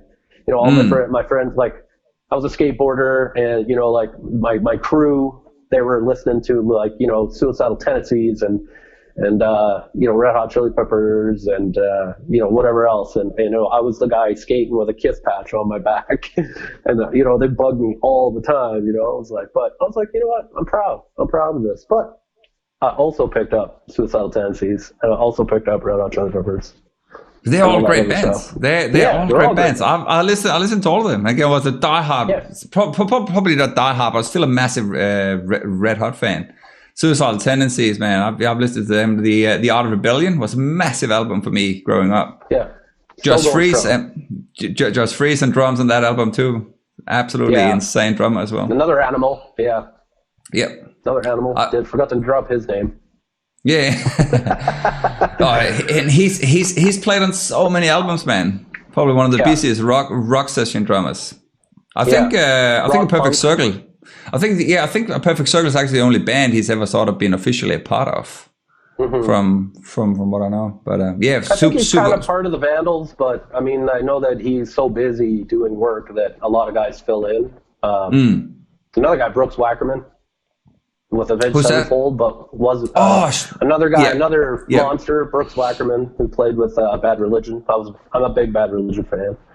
So I know Brooks from Bad Religion. I do like A7X, but I don't have any of the newer stuff. Of kind of, there's some stuff where I'm like, I like these 3 albums, and then there's like bands where I'm like, I don't care, whatever you put out, I'll go buy it. So, to me, the whole Avenged Sevenfold style to me is a little bit too polished. Like, I think it's a little bit too commercial. So I've never really hooked onto it like them, and what else is 12-Foot Ninja, five-figure Death Punch, and like so that genre there to me is like, look, it's great. It's like you can tell they're really, really good musicians. Like, they're super talented, but the whole genre and stuff, it doesn't really sort of catch me. But that again, there's obviously like Avenged Sevenfolds. They're huge, man. They're playing headlining festivals. Yeah. Massive band. They've done extremely well for themselves. And really cool drum kit. He's got that massive drum kit as well. Yeah. Brooks rips it up. I've only watched like live footage and stuff, YouTube, certain things. But again, I like you. They're probably the one band that I have material kind of from. But that's where I feel like I'm aged, and I'm kind of getting that narrow-minded attitude. It's like, go out and listen. Like, give it a listen. And then if, what happens. So you don't like it, at least you gave it a shot. Absolutely. So. It's exactly the same, like me when I'm trying to tell my kids, and they don't want to eat the dinner. I said, you gotta try it, man. If you don't like it, that's fine. You can leave it. But yeah, just give it a shot. And that's exactly the same for music as well. Like you don't know if you don't like it, if you don't listen to it. Like give it a good spin. Just don't listen to the first 30 seconds of the first song. Like actually, you know, give it a proper spin. If they've got a couple of videos, check them out, and because that's probably going to be the best representation that the band wants to put out there. And if any of that clicks, man, put an album on. Give the album a spin. Absolutely, yeah. I mean, it's human nature to have likes and dislikes and be influenced, but yeah, again, all I can say is just listen to a lot of different stuff. Don't just make your record collection punk or rock or country or whatever. It's like, listen to a ton of stuff. Stay off the oldie stations. Oh, absolutely. Search new bands. Search new bands. Yep. Go find new music. I hear, brother. That's exactly that's exactly why I'm so passionate about doing this. You know, to actually talk to bands that you can't hear on the commercial radio, like bands. And there's so many ridiculously good bands that I've spoken to, and it's almost bands I almost feel like they're almost too good to deserve to go on the commercial radio, because that's just going to destroy a lot of people. That's actually how that's one of the reasons my old band broke up too, because we got signed to a major label. They completely rebranded us, and we were like who are we? Like so that almost ended up breaking us up, and that actually happens to a lot of bands by the time you get signed on major labels, because they take over completely. Absolutely. But all these bands and One Soul Thrust as well, you know, have got authenticity. You know, they have this really original artistic expression, and it deserves a platform out there. It deserves somewhere to be heard. But how to create that is sort of the whole challenge. You know, how do you get something where you can get people to go out and as you said, like to search for unknown bands or upcoming bands, you know what I mean? And that again is a challenge. It's a challenge for 2022. I just think it has to be a genuine lover of music that will make that effort and go do that. I'm not trying to discredit anybody, but it's easy to just pop on the local radio and say, yeah, I love music.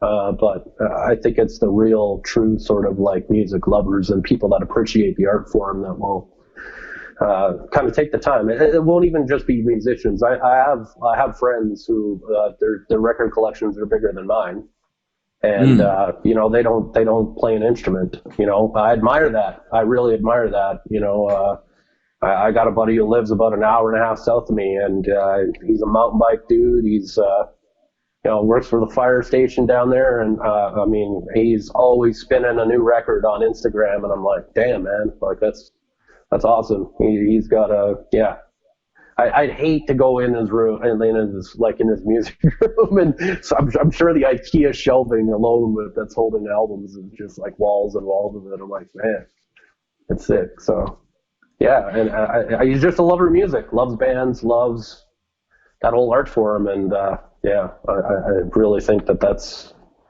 stay off the radios, kids. Yeah, look, commercial radio. I think the only time that we put it on here is just if my wife wants to hear people have a conversation, like to hear the actual hosts of the show having a banter. Like we don't put it on for the music, because again, the music is music shit. Like I cannot listen to all the commercial stuff. So, but again, I'll say it's just to listen to people having a conversation rather than you just putting on your own playlist all the time. But like the vast majority of the time, we are listening to bands that we liked, you know, to music that we like, and a lot of that stuff is bands that, you know, by no means are commercial. And there's so many good bands out there that actually deserves a much bigger crowd. Absolutely. I mean, I'm kind of old school in that way. I'm still getting a lot of my music like through this forum. Like, even though it's technology, it's like you and I, you know, you're halfway across the world, you know, but I still I really kind of enjoy learning about bands. I feel like on one, again, it's a double-edged sword. I feel like on one end of it, I'm losing out because I could have learned about so much more music quicker. But it's really cool to like be at somebody's place or whatever, and for a barbecue, and they're playing something. And you're like, oh man, who is this? And they're like, oh, it's these guys. It's Royal Blood. And then you're like, what? And then you find out they've been out for like 2 years, and you're just like, oh my god, and it just blows your mind because you're like, what the heck?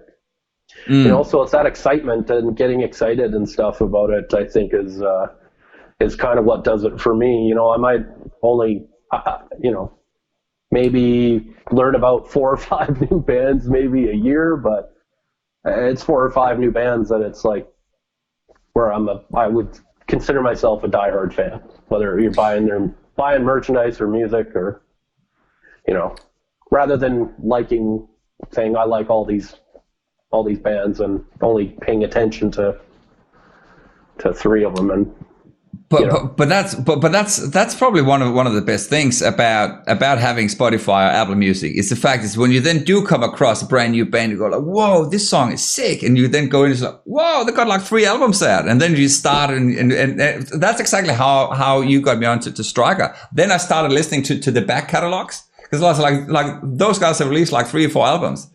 And then you go through it and you go like, whoa, like this is like Christmas came early, like, but to a lot of bands, it's like, oh yeah, but this is an old song. Yeah, it's brand new to me. I didn't know it. It might have come out 10 years ago, but to me, it's brand new. Like, it doesn't matter if this one it's 10 years old or you guys just released it. It's brand new to most people that would pick up the band.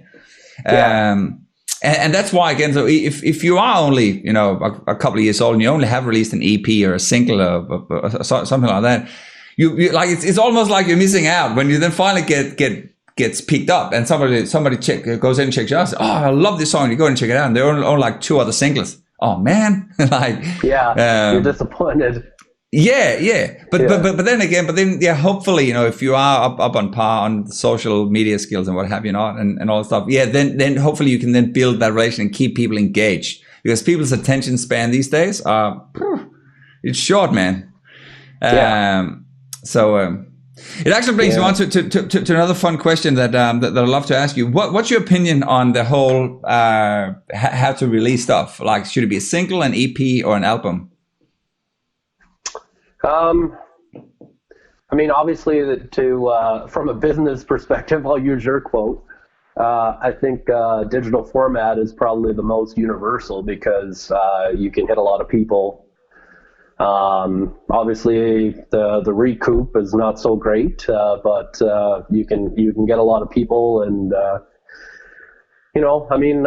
Doing this record, it was very interesting, because, we're only pressing in small quantities because, you don't want to have, obviously, for obvious reasons, we don't want to have 1,000 coasters or tile my floor with album covers.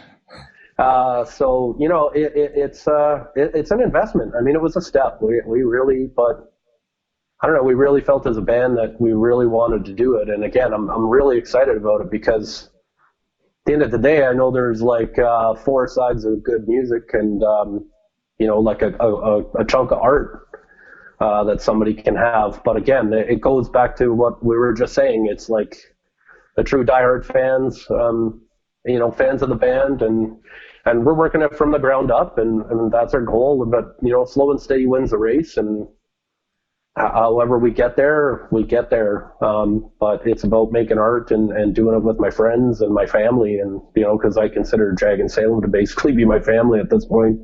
We've been together for 12 years. My rock sister, and he's my rock brother. So we'll continue to do this. But I don't know. It's a tough question. That's a loaded question because I could get myself in trouble because. This is just a personal opinion, but obviously I would love to release something tangible. I would love to press CDs, make something that you're actually selling, but in terms of that, you have to move it. So you have to tour, play shows. So it's a seesaw effect.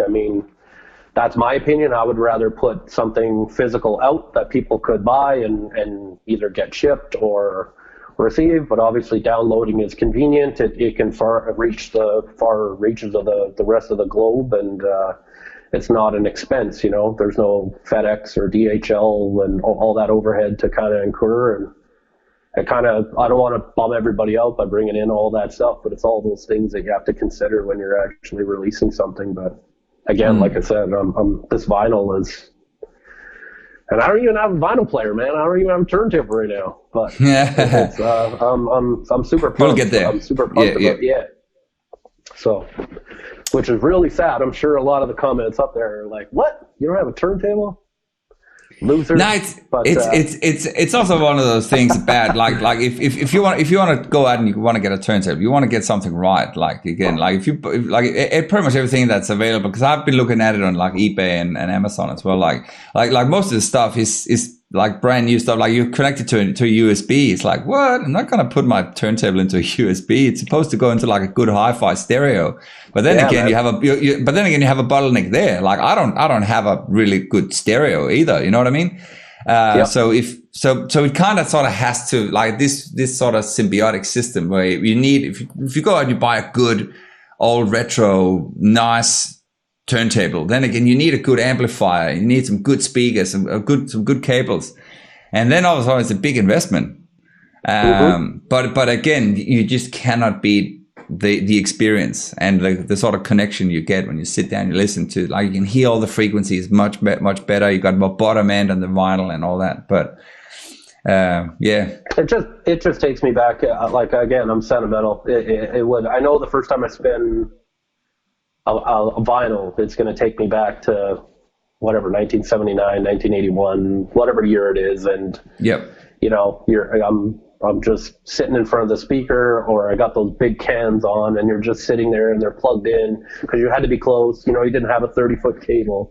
You know, you're right up there at the amp, and you're just watching the meters flick, and you're just kind of like, yeah, this is what it's all about. So the good VU meters. Yeah. When music was like, yeah, man, it was good time. It was everything like, yeah, good music.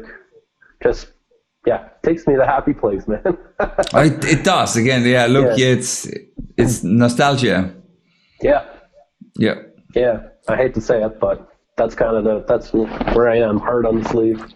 Yeah. Nostalgic. Yeah. That's it, man. Yeah.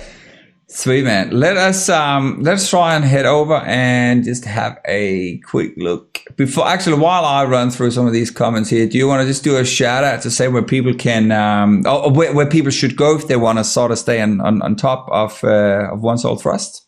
So just go right to the go right to the main website, onesoulthrust.com. And like us on Facebook, join us. Obviously, head on over to Patreon if you're feeling generous and you want exclusive content and, you know, like pitch in a couple bucks. Those are kind of the main ones. Yep. Yeah, absolutely. Come on over. We'd love to have you. We're always looking for new faces, meeting people.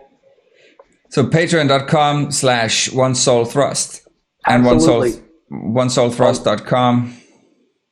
Yes, and www.facebook/onesoulthrust. Yeah, I think that's that's your group. So you got to search for it on Facebook to join it. And obviously, and you have your people, obviously, if they want to listen to your music, can also go on the streaming platforms. Absolutely. Yep. You can follow us, One Soul Thrust Rock, on YouTube, or download. Oh yeah, got the YouTube as well. Yeah, well, you can check out all the videos. Yeah, we're on the big boys on iTunes. You want to see a video, see some background footage, see Glenn Hughes sing his ass off. That is so cool. You got him. Yeah, that was pretty sick. I mean, that was bucket list check. I don't know. Yeah, so. Yeah, that's cool. that was so cool to hear the story there when I spoke to Salem. Yeah. So that guy's like insane. Talk about a monster. Only on the bass and his voice. Yep. So. And again, man, you know, he laid down the track. I'm sorry, I got to put this in though. He just watching that guy work. He's so pro. Like he was just like, oh, blah, blah, oh, okay, oh, that didn't sound good. Let's do it one more. And then he totally sang it different, like the line. And I was just like, what? Like every time. And then he would just totally even change. Like, I don't know. Like, it was just sick. Like, he would say the same words, but take one, he would sing it one way. Take two, he would sing it completely different. And then take three, sing it again. And he was just like, yeah, that sounded pretty good. I was like, they all sounded great, but, you know, yeah. Man, I don't know. That guy's a monster. Different league, I get. Yeah. I guess, yeah. Definitely a different league. So all right, so let us go over here and have a quick look. So we obviously, like I said, there's a lot of different comments. So there's probably a lot of comments that you could go back and comment on yourself later. I'm just trying to see if there is some actual questions here. If anyone watching wants to put some questions in, put them in now. Otherwise, I'm gonna have to come up with some. We got you got Joe Everett who says that we won't be able to stay on any longer because he's got 4 kids, but just wanted to say you taught back when they were younger, back in the late 80s. So yeah, he's written a long comment there, so that's probably something you could go back and reply to. What have we got here? So we obviously have Salem. Thanks for stopping by, Joe. We've got Murray Robert Taylor who says he would apply for Aussie citizenship. Yeah. Probably not the bit. Oh, actually, I suppose a lot of people would love to come to Perth at the moment. Like I said, we pretty much don't have any restrictions. They're going to lift the last restriction in 3 weeks, and then we are completely 100% back to normal. They're going to open the cinemas and all that as well. Wow. How pumped are you to get back into the full rehearsal studio this weekend, brother? It's from Jack. I'm very pumped. Very pumped. Yeah, it's kind of something I didn't get to bring up, but yeah, I mean, we're about to. I didn't elaborate on the yards, but yeah, we're evolving into full-on rehearsal, totally COVID spaced, masked. Unfortunately, here in Canada, we're hitting our second wave, so we're right. Some of the provinces are actually going back into like red alert, and they're maybe on the verge of like shutting down schools and things like that. So I mean, it varies from province. Yeah, it varies from province to province, like what each province is doing, because it's just the second wave, or we'll call it the spike, or however you want to term it. It's different for every province, so each government is dealing with it in a different way. So luckily for us so far, I mean, we've seen a spike, but I have a lot of colleagues and stuff out in the field that say that, you know, they've got kids and they're in school, so, and they're still going, so, and you know, nothing too bad is happening so far, but they're just waiting to see what October and flu season's going to bring. So, but yeah, super pumped to actually get on a kit and actually like be able to swing some sticks at rehearsal. So what's the last time you guys were? What's the last time since you guys rehearsed together in the same room? I think the same room was February 10th, if Whoa. I can recall correctly. What? That's 6 months. Yeah, man, it's been a while. Oh, that's devastating. Yeah. Wow. It's going to be crazy.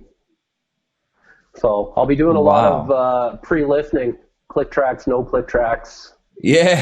Figuring out tempo changes. That'll be my week this week, and just so when I go in, I don't bomb anything. But at the same time, it'll be like riding a bike. Yeah. Yeah, but it'd be a really exciting bike ride, though. I know, but the interesting thing about our songs, like what I like is they'll have some twists and some crazy turns, and it all sounds like melodic. I don't want to say we're prog rock, but we've definitely got some elements in there. So there are some tempo changes and some things like that. So there'll definitely be some counting that will have to take place, and you know, some serious feel changes where it's like, okay, I know it's here. You know, so I guarantee you I will at least bomb 2. So, but I'm going to be well prepared. Yeah, good. So here's another question. So what sort of effect do you think that the lockdown has had on your playing, if any? Well, I think that it's it's definitely given me some room to kind of grow. I mean, I haven't gotten a lot of actual acoustic kit time in, but I've kind of gotten back to the roots and rudiments and going back to like just a pad, because unfortunately soundproofing my room isn't, it's, I could do it, but it's still not going to be, 100% effective. So I have to kind of adapt. But I mean, I've gotten some good pad time in and things like that. So I've kind of taken it back to the sort of basics. So, I mean, just keeping the wrists and fingers strong and nimble and things like that. So, it's had obviously a negative effect in terms of, I haven't been, getting on the kit as much as I would like, but, also, again, like it's had its silver lining because I'm actually practicing more of the stuff that I wouldn't typically practice than when I get on my kit. When I get on my kit, I want to slam and just kind of beat them up. But this is kind of, so it's brought back a little bit of discipline in that sense because now I'm working on stuff. Like it's hard to be disciplined to, it's hard to, for me anyway, and maybe I have a short attention span, but it's hard for me to sit at the kit and practice the very rudimentary, like exercises. Yeah. So, that's one thing that I would love to, find the courage and strength to work on, become better at, but, I just don't, once I get on the kit, I mean, Have you only got pads that you practice on, or have you got like I've got this acoustic hybrid? So it's like it is an electric kit, but it's an acoustic. Yeah, so I've got a pad set that I play on. Sometimes we rehearse. For the most part, a lot of our rehearsals do go that way, only because obviously for economics of hearing and things like that, and our inner ear system, it works really good. Yep. So for the rehearsals and stuff, it's actually a lot more beneficial, just in the space we're in. But obviously, and I have my acoustic kit here, so I get the best of both worlds. So like I can go downstairs and just sit downstairs and woodshed for, a couple hours or whatever, and a day or whatever, and get time in. I haven't lately, only because whatever.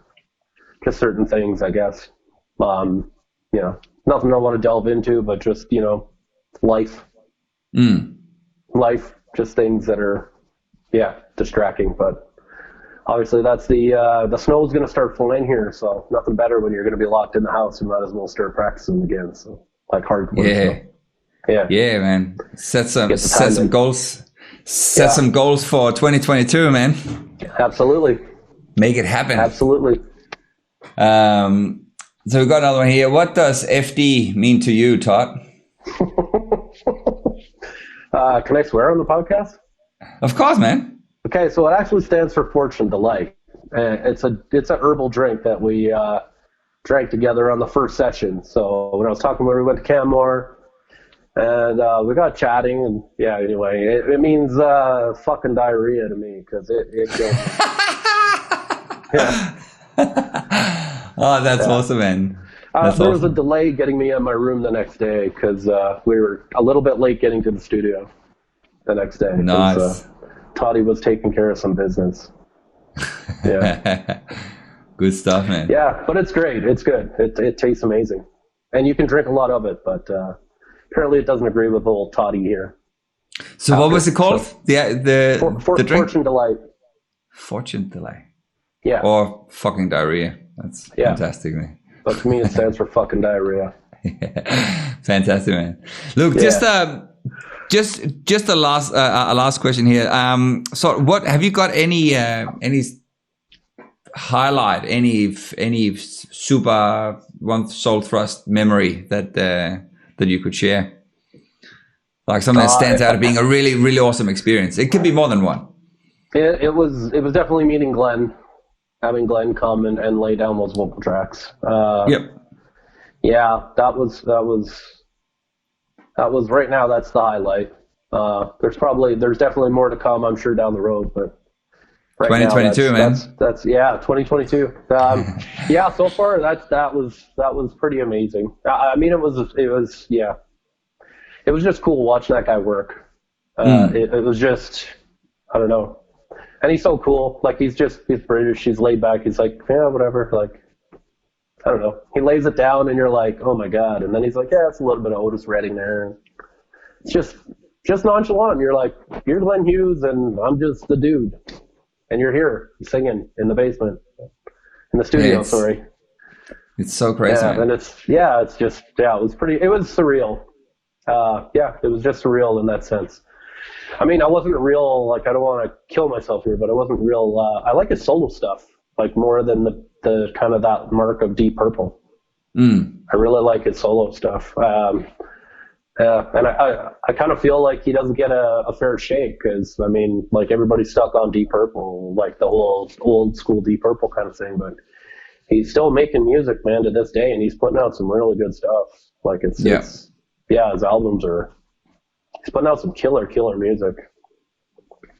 So, just remind me again, like, how did that actually happen? Like, how did that connection happen for him to come over? Salem was part of a a pro singer forum, and met Alessandro, our producer, on it, and so I mean, they got to talking, and he just mentioned that somehow that, you know, he was playing with Glenn, and we were just like, man, that's sick. Like, we love Glenn. It'd be so cool if he sang on a record. And it's like, yeah, dude, do you want him to come sing on the record? And it's like, yep, what? Let me suss it out. Yeah. So he's like, yeah, basically he's like, yeah, let me feel it out and, you know, see what Glenn's schedule is like, kind of thing. And it's sort of that, the ball just ran from there. And he graciously decided to come up to Canada, the Great White North, and come sing on the record. It was really cool. And then that is pretty cool. We got a little mention in his book, so that was really cool. So he mentioned some other projects that he worked on, so that was really cool. So yeah, definitely bucket list item there, or tick, big milestone. Yeah, definitely. It was just cool. I don't know. It was one of those things where it was like the timing. It was just like getting in the band. We were recording. You know, somehow the like, I think I was playing the CD, one of his CDs in the car, and we're going to dinner. I forget how it all kind of really went down, but I think they jumped in with me. I pulled up to the hotel. They jumped in, and they were just like, "Oh my God, like, who is this?" I'm like, "It's Glenn Hughes." And then it was just like, we were just instantly, one soul for us was like, "We love Glenn Hughes." You know, I mean, it's a big thing, man. We had Deep Purple, but that was kind of this thing that we had, and then like I said, like it's just weird. It was surreal because that happened, that event kind of happened, and then it's like Glenn can come sing, and we're just like, what? Like, that just doesn't happen, you know? It does sound a little bit surreal. Yeah. Would there be any other artists that you would want to try and collaborate with in the future, or have you tried and reached out to anyone else? I know that we've connected with some other artists and stuff. You know, Jag and Salem have definitely, like, they've gone over to Italy and visited Alessandro and stuff, so they've made a few connections. If it were me, honestly, anybody to collaborate with, I mean, I'd have to really, I mean, I can't think of anybody right now off the top of my head, because I would have to really need some thought where, like, I would would have to, like, there's just you know, like a plethora of people that I would love to work with, but if it was like one person or one something, I mean, I'd have to really, like, kind of to sit and think about. I mean, obviously, I would love if Alex Lifeson played some guitar on something. You know, no disrespect, Jag, but it'd be cool if Alex Lifeson came in and laid down a guitar part or something. That'd be pretty rad. Guitar solo or something, and come in and That's again another really good way of getting like organic reach. You know, like if you are collaborating with other bands or other musicians. Yeah, absolutely. So yeah. Well, man, Todd, we've been going for just over 2 hours now, man. It's pretty good. And I know. Thanks, man, for having me. I was honestly shooting for the shortest interview. Yeah, that before we started, everybody says that, man. You know, by the time we come, I don't know if I can talk for very much. Yeah, you can, man. As soon as we get started, you know, we just start chatting away and talk about weird stuff, man. Absolutely. But no, it's been awesome, man. Really had a good time. Yeah, absolutely. Me too, man. Thanks for having me on the show. It's great. I'm glad that you completed the trifecta of One Soul Thrust. Yeah, absolutely. Well, I suppose the next one would be like, because you guys don't have a bass player, because Jack is doing the bass, or what it is. Otherwise, we've got to have a chat to Alessandro or something. He's doing his because he's been with you from the start as well. He's almost like a part of the band, isn't he? Yeah. He is. He's like the fourth Beatle. The fourth non-playing member. Yeah, fantastic, man. No, it's been awesome. It's been awesome, man. And wish you all the best with the pressing of the vinyl and the releasing of the new album. That'll be super exciting. Stay tuned, man. It's I'm super pumped. It's coming. Do you want to just before we wrap up? Do you just want to do a quick shout out again to to where people should head out on your socials to check you out? Yeah, absolutely. www.onesoulthrust.com. You can hit us up on Patreon at www.patreon.com/onesoulthrust. And come find us on Facebook. We're a little bit hard to get to, but we will take you in. We love all the people. So look up One Soul Thrust on Facebook. A big, safe cyber online hug when you join the group. There, it's COVID friendly. We will welcome you, all the members. We don't. We try to be very active with the people. So when somebody joins, we're like, welcome. Fantastic. Welcome so that's to over John. Welcome to Stephen. Yay! Fantastic, man. Do you just so we're got to put on Chambers of Truth now. So do you just want to, just before I put it on, do you want to do a little introduction, a little shout out for that song? Yeah, another video we shot, really DIY. Had a friend of the band come out, and some really cool drone shots, and we found this kind of little farmhouse kind of thing, abandoned barn in the middle of a field, and it was crispy. So what better way to embrace Canada culture than to get out there in the old snow in the Alberta tundra and freeze your nads off. And Jag was ever so brave in doing his guitar solo, pulling his guitar out, and whatever it was, I don't even know, it was probably like -15 Celsius. Oh shit. Yeah, so really? Yeah, there was a lot of warm-ups, a lot of hot chocolate, a lot of hot tinned hot fluids that day. A lot of hot fluids, a little less FD. Yeah, a little less FD, absolutely. Absolutely. Thanks for having me, man. Yes, look. Yeah, no, look, it was awesome, man. Really appreciate it. And look, I'll figure through a couple of links for some Meshuggah stuff after, and gonna try and stay in touch and see if we can organize some Europe 2022 stuff for you. Looking forward to it, buddy. Looking forward to it. Cool, man. Okay, buddy. And thanks a lot, Todd. And enjoy the rest of your evening, and I'll chat to you soon. Thanks, buddy.